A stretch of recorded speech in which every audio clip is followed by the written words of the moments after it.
Setelah kepergian Arman, ketakutan di desa itu mencapai puncaknya. Warga semakin waspada, seolah setiap langkah di sekitar sungai bisa menjadi yang terakhir.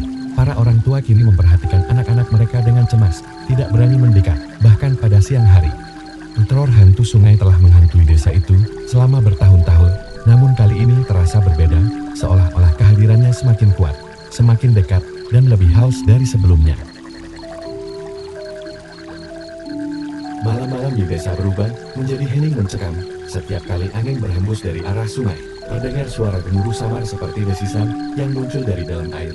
Para warga tidak lagi hanya takut pada saat bulan purnama, mereka mulai merasa bahwa hantu sungai bisa datang kapan saja. Tanpa peringatan, ada bisikan yang beredar di desa bahwa tumbal berikutnya mungkin bukan manusia, tapi seluruh desa. Lina, seorang gadis remaja yang sangat dekat dengan Arman, merasakan kegelisahan yang tidak bisa ia abaikan. Rasa bersalah menghantuinya. Karena malam ketika Arman pergi ke sungai, ia yang mendorongnya untuk membuktikan keberaniannya. Sejak kematian Arman, Lina tidak bisa tidur nyenyak. Setiap malam, dalam mimpinya, ia melihat sosok hitam itu berdiri di tepi sungai, menatap dengan mata merah menyala. Seolah-olah dia datang, jeritan Arman yang menggenang malam itu terus terngiang di telinga, menambah rasa bersalah yang semakin menusuk.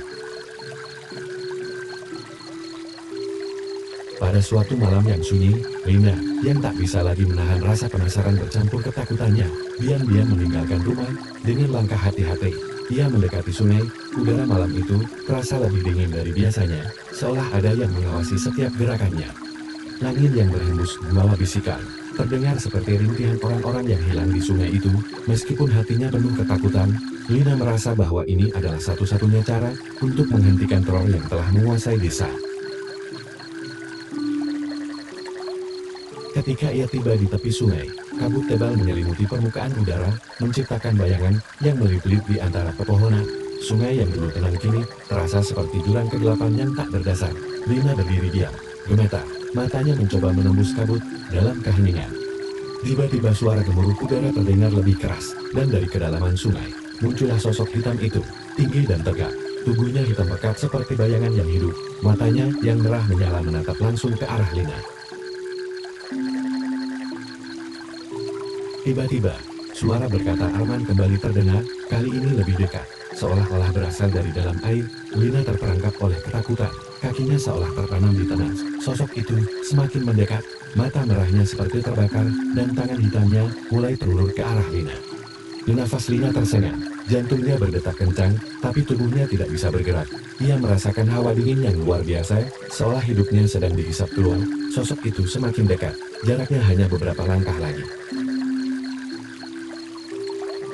Namun, tepat saat tangan hitam itu hampir menyentuh Lina, dari balik pepohonan terdengar suara gonggongan anjing pembohong yang menggelegar. Sekelompok anjing desa muncul, berlari ke arah sungai, menggonggong dengan pembohong. Suara mereka menggetarkan malam yang sunyi. Membuat sosok hitam itu terhenti sejenak. Dengan satu gerakan cepat, hantu sungai itu menghilang ke dalam kabut, menghilang kembali ke kedalaman sungai yang kelam. Lina terhuyung mundur. Napasnya tersengal-sengal, dan air mata mengalir di pipinya. Ia hampir saja menjadi korban berikutnya. Setelah malam itu, desa kembali tenang, namun bukan karena hantu sungai telah pergi, tapi karena warga desa memutuskan untuk meninggalkan desa tersebut sepenuhnya. Teror yang selama bertahun-tahun menghantui mereka membuat semua orang yakin bahwa sungai itu tidak lagi bisa menjadi bagian dari kehidupan mereka. Satu demi satu, rumah-rumah mulai dikosongkan, dan desa itu perlahan menjadi tempat yang ditinggalkan. Namun, sungai itu tetap mengalir, membawa cerita kelamnya ke masa depan. Siapapun yang melewati wilayah tersebut akan mendengar bisikan angin, dan terkadang di malam-malam tertentu, ada yang melihat bayangan tinggi, hitam, dengan mata merah, berdiri di tepi sungai, menunggu tumbal berikutnya. Hantu sungai tidak pernah benar-benar pergi. Ia masih ada, mengintai, siap meneror siapapun yang berani mendekati sungai tertutup itu. Hati-hati di pinggir sungai, karena dia masih mencari. Terima kasih sudah stay di channel ini. Jika kalian suka dengan cerita di channel ini, jangan lupa subscribe, like, dan share sebanyak-banyaknya, agar channel ini terus berkembang dan menghasilkan cerita horor yang lebih mencekam lagi. Sampai jumpa di cerita selanjutnya.